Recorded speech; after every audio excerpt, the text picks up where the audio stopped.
Okay, so this is how you remove the seat off of an R7. If you have a key, you could put it here. The key lock usually is here. If you don't, and you have a cowl like this, there's going to be two screws, one on this side, one on this side. Take those out, and then we will get under there.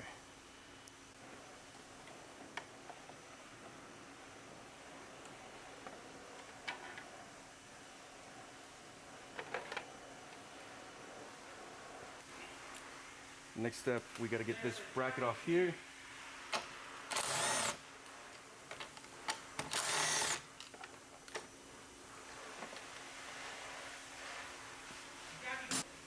Okay, after you get the bracket off, you get this here, these just get removed. I know somebody used different ones on this.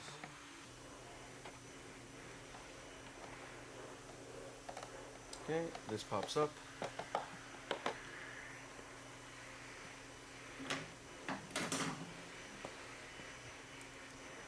Okay, after you have that cover off, there are two 5mm Allens here.